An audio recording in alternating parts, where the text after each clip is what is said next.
सूरह निसा में बनी इसराइल के जुराइम बयान करते हुए अल्लाह ताला फरमाते हैं वकुलना लहुम उदखुलुल बाब सुज्जदा, हमने उनको हुक्म दिया कि दरवाजे में सजदा रेज़ होते हुए दाखिल हों।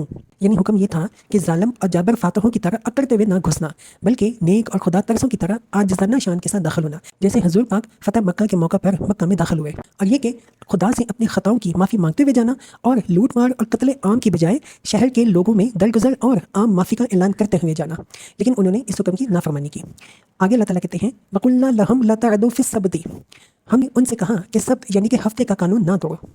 व अखज़ना मिनहुम मीसाक़न गलीज़ा, और इस पर उनसे पुख्ता अहद लिया। सब्त यानी हफ्ते का दिन, बनी इसराइल के लिए ये कानून बनाया गया था कि वो हफ्ते को आराम और इबादत के लिए मखसूस रखें।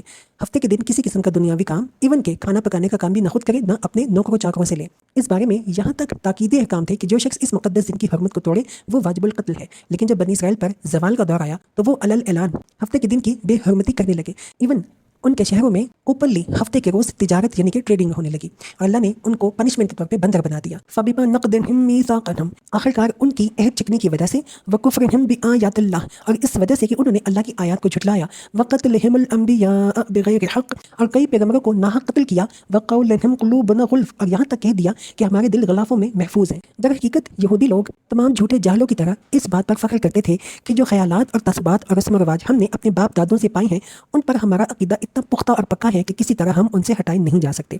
जब कभी खुदा की तरफ से पैगम्बरों ने आकर उनको समझाने की कोशिश की तो उन्होंने यही जवाब दिया कि तुम चाहे कोई दलील या कोई आयत ले आओ, हम तुम्हारी किसी बात का असर नहीं लेंगे। जो कुछ मानते और करते चले हुए हैं वही मानते रहेंगे और वही किए चले जाएंगे। यानी हम अपने अक़ीदा और ख्याल में इतने पक्के हैं कि तुम चाहे कुछ कहो, हमारे दिलों पर तुम्हारी बात का कोई असर नहीं होगा। यह वही बात है जो तमाम ऐसे ज़िद्दी और हर धर्म लोग कहा करते हैं जिनके दिलो दिमाग पर जहलाना तासुब का गलबा या तसल्लुत होता है। वो इसे अक़ीदे की मजबूती का नाम देकर एक खूबी या क्वालिटी समझते हैं, हालांकि इससे बढ़कर आदमी के लिए कोई ऐब नहीं कि वो अपनी मरूसी अकायद और सोच पर जम जाने का फैसला कर ले, चाहे इन अकायद और सोचों का, फिक्रों का गलत होना कितने ही मजबूत दलाल से साबित कर दिया जाए।